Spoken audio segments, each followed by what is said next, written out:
Votre bulletin d'information communale, BIC.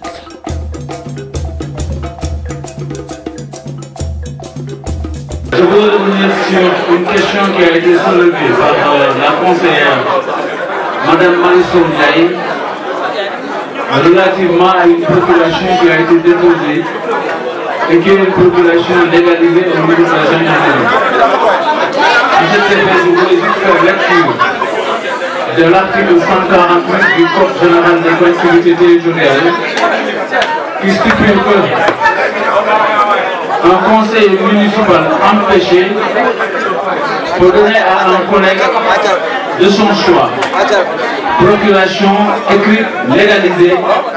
pour voter en son nom. Voilà donc ce que prévoit le Code général pour la question de la procuration qui a été tout à l'heure soulevée par Mme Ndiaye. Et la procuration reçue que j'ai ici par devant moi est une procuration dûment légalisée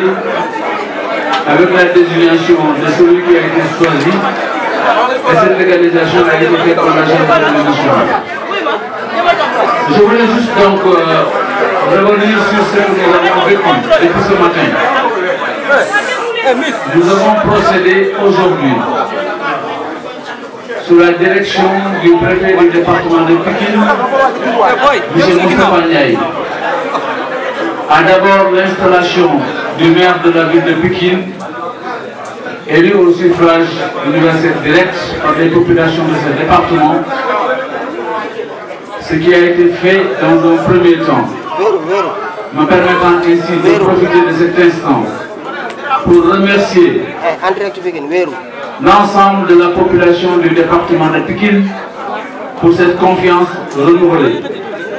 Confiance renouvelée à mon endroit. Une confiance que je mesure à sa juste valeur, d'autant que je pense que je suis le premier maire de ce département à avoir bénéficié de la confiance des populations à 2 fois de suite.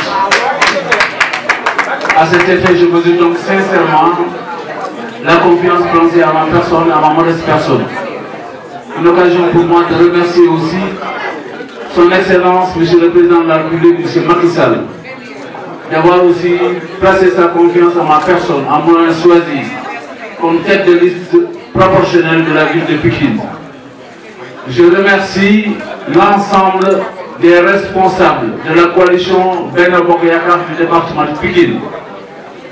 l'ensemble des responsables du parti auquel j'appartiens, l'Alliance pour la République, l'ensemble des responsables de ce parti à l'échelle de ce département. Mais remercier aussi et particulièrement la jeunesse du département de Pikine qui s'est mobilisée comme un seul homme pendant toute la campagne qui a été menée.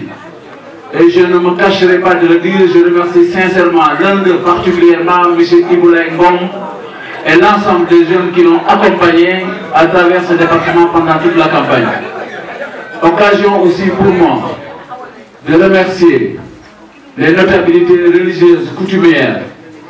de ce département. Vous venez voir tout à l'heure le président des délégués de quartier du département de Pikine venu me remercier, me féliciter,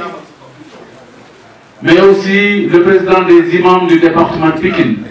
l'ensemble des organisations fêtières de ce département qui m'ont accompagné, que ce soit les acteurs culturels, que ce soit le mouvement sportif à travers l'ODECAV, à travers l'AS Pikine, à travers toutes les équipes amateurs, que ce soit les artistes comédiens à travers Arcos. Je remercie M. Leïti Fall pour son appui et son accompagnement. Je remercie les artisans du département de Pikine pour leur disponibilité, mais aussi pour leur engagement à nous accompagner et à nous donner cette belle victoire que nous avons aujourd'hui. Une grande satisfaction donc pour nous tous et une occasion pour moi. Je m'excuserai s'il y a des organisations que j'oublie, parce que ce sont toutes les organisations fêtières du département de Pikine qui nous ont soutenus. Je félicite et j'encourage aussi tous ceux qui ont été adversaires dans ces élections de la ville de Pikine, mais dans les élections même à l'échelle des communes. Je félicite ceux qui ont été les vainqueurs, sortis vainqueurs à travers les 12 communes, mais aussi j'encourage tous ceux qui ont participé à ces élections, particulièrement ceux qui ont participé à l'élection du maire de la ville de Pikine que je suis aujourd'hui. Une occasion pour moi aussi d'encourager l'un de mes adversaires, M. Dr Cheikh Dieng, l'encourager, mais encourager aussi toute la coalition Wallou, encourager tous les responsables de Yewwi Askan Wi de ce département. Je pense que nous venons de terminer ces élections aujourd'hui. Nous avons procédé à l'installation du maire et à l'élection des 14 adjoints de la ville de Pikine. Ce qu'il nous reste à faire, à mon avis, et ce qui est le plus important, c'est de nous retoucher les manches. Et à cet effet, je lance un appel à l'ensemble des fils de Pikine, toute obédience confondue, que ce soit les acteurs culturels, les non-acteurs culturels, quel que soit le domaine, le bord dans lequel ils sont en train d'évoluer. Je voudrais sincèrement et du fond du cœur lancer cet appel et ce cri de cœur à l'ensemble des fils de Pikine pour qu'ensemble nous nous retouchions tous les manches et que nous nous préparions à travailler, parce qu'à mon avis, quand on sort des élections, il ne reste qu'à aller vers le travail. Et c'est à ce travail-là que j'appelle tout le monde. Je tends la main à toutes les forces vives de Pikine pour leur dire et leur marquer toute ma disponibilité. Je prends à témoin le préfet du département de Pikine pour dire que nous allons nous engager sans tarder et sans délai à travailler pour donner à Pikine la dimension qu'il mérite. Et à ce niveau-là, nous comptons sur l'ensemble du pouvoir déconcentré avec à sa tête M. le préfet du département, M. Moustapha Ndiaye. Nous le disons solennellement ici et nous nous ouvrons à toutes les contributions, à toutes les observations et autres recommandations qui pourront nous aider à travailler et à élever haut le flambeau du département de Pikine. C'est seulement ça notre ambition. Je ne saurais terminer sans remercier très sincèrement et du fond du cœur le deuxième adjoint au maire de la ville de Pikine actuelle, Monsieur le maire Daounia Ndiaye, responsable de la coalition Gëm Sa Bopp de ce département, pour son accompagnement, mais pour sa présence à nos côtés. Je sais qu'il a une très grande expérience et qu'avec lui, avec les autres adjoints, avec l'ensemble du conseil municipal, nous allons tous travailler avec les fils de Pikine pour mettre en œuvre l'ensemble des projets importants qui nous aideraient à donner un autre visage à ce département que nous aimons bien et que nous chérissons. C'est là les quelques mots justes que je voulais placer. Nous aurons l'occasion de revenir plus amplement dans les détails à d'autres occasions, lesquelles occasions nous permettront de décliner beaucoup plus largement le projet et le programme que nous avons pour le département de Pikine. Nous l'avions déjà ébauché dans la profession de foi que nous avions distribuée pendant la campagne, mais nous aurons l'occasion de revenir dessus et de le partager avec les fils de Pikine. Incessamment, nous avons l'ambition d'organiser un très grand forum,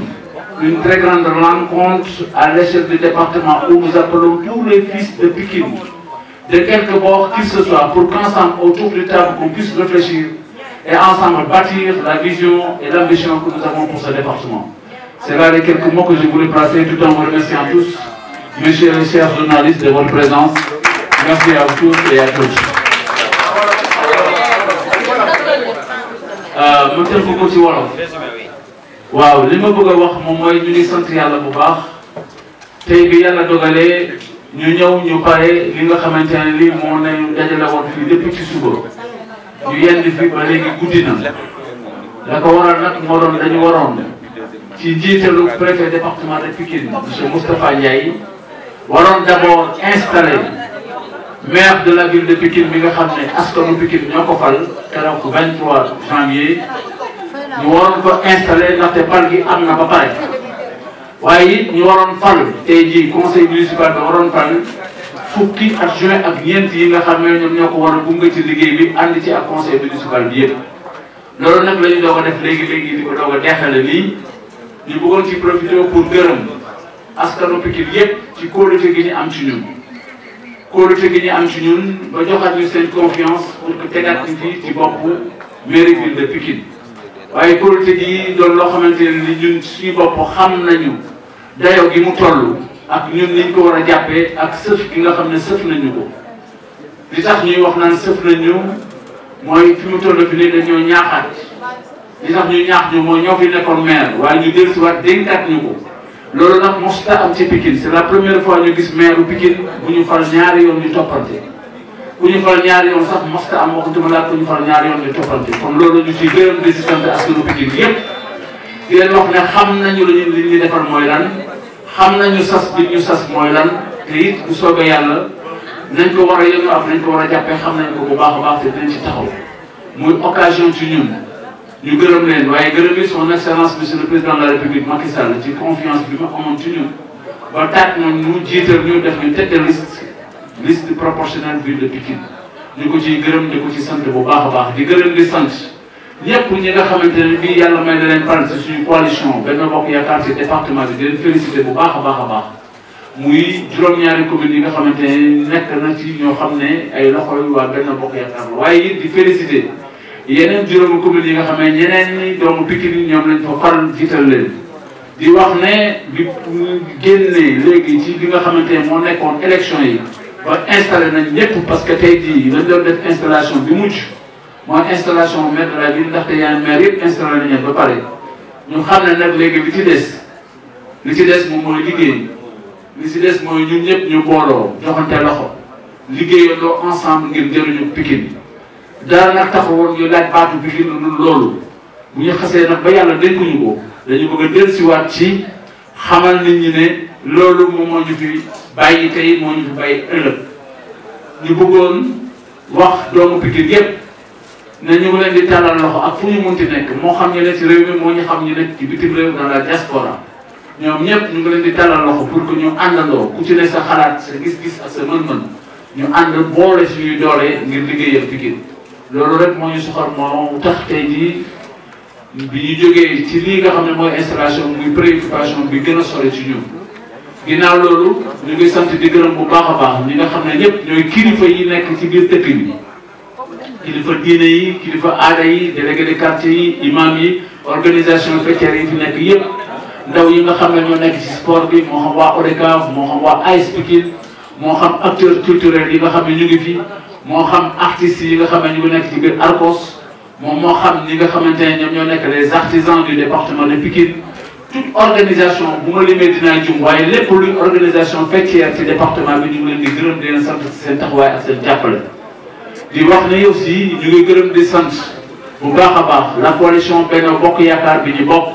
ak dirigeants yi nga xamante ne ñoom ñoo ne ci département bi militants yi ak responsables yi ak sympathisants yëpp